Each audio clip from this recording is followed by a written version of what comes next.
Hey everybody, I'm John Granado. That's Josh Jordan. You can hear us on ESPN 97.5 and 92.5. Josh is also working at sportsmaphouston.com. Hit subscribe if you haven't yet to get all of our content here at SportsMap HOU.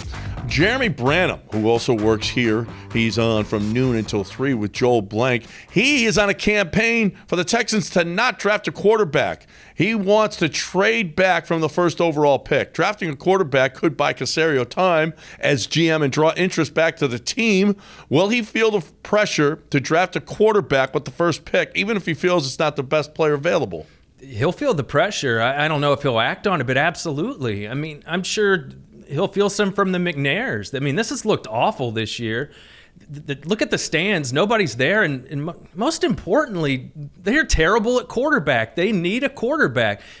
The problem is if, say you do trade back and you wait, and maybe you push it all the way back to next year, what if you feel the same way about that crop of quarterbacks at this time next year too? You know, it might be a little short-sighted to think next year is going to be any better than this year, but at the end of the day, it's going to be Caserio who decides who he thinks is the best, and I'm fine with that. That's his job to do it. But I will say it's kind of early in December. You know, a lot of people haven't got all the way in on every throw this quarterback's thrown. They've just kind of casually watched football, and it looks different when you really dive into the tape. Well, absolutely. I mean, look, last year with Kenny Pickett at the top, this year was supposed to be better. I think it is. I think Bryce Young is better. I think Will Levis, he had an off year. C.J. Stroud, there's declining interest in that guy. So next year, it's Caleb Williams who just won the Heisman. It's supposed to be better. But you're not guaranteed to get Caleb Williams next year. I mean, you could be, if you don't get a quarterback, you can almost guarantee that they're going to be really, really crappy again. I don't know that I want to go through this again, though. Get a Bryce Young in here, adapt an offense around him, and start playing some better football. And so that people are interested in this football team again. No, I can't watch this again. It's awful, unwatchable football. The offense is so bad.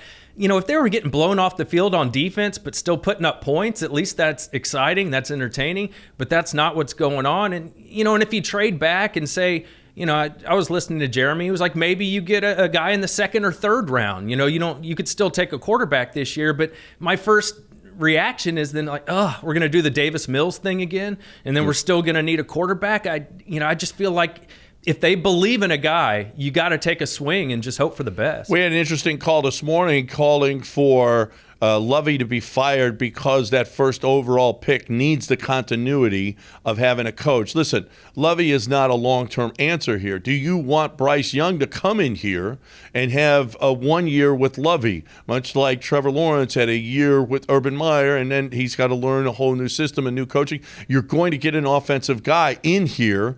Why not do it all at once, even if it means having 2 years only of a coach for 1 year in back-to-back years? No, I'm with you. I think the coach and the pick are actually kind of tied together, because if they move on from Lovey, if they actually hire a coach other teams interviewed and other teams actually wanted, somebody in demand, that coach might be like, hey, if you're not going to take a quarterback with that first pick, I'm not interested in coming here and coaching Davis Mills or some second or third round guy. So that could be even more pressure on Nick from the new coach that he hires, that they're going to want a quarterback or they're going to go coach somewhere else. Well, and get a coach that actually makes sense. Not a David Culley, not a Lovie Smith, not a Josh McCown. Get an up-and-comer, a young guy. We see how much success they're having all over the league, from the Rams and the Packers and the Bengals. And, I mean, it's just working out all over the place. Go find somebody that worked under Kyle Shanahan, because they seem to be really, really good at football, at calling plays and in developing offenses. They do, and either at the end of the day, they have to get a quarterback, and I believe they have to get a new offensive coordinator, probably a head coach, but at least a new OC. But okay, say you pass on drafting a quarterback, you still got to go get one. Whether it's you try and go get Jimmy Garoppolo or a Baker Mayfield, some kind of bridge quarterback. Instead of wasting another year doing that, why not just take a shot on a young quarterback and have the courage in your convictions that you drafted a guy that you think you can develop into a quality quarterback in the NFL. Absolutely, absolutely.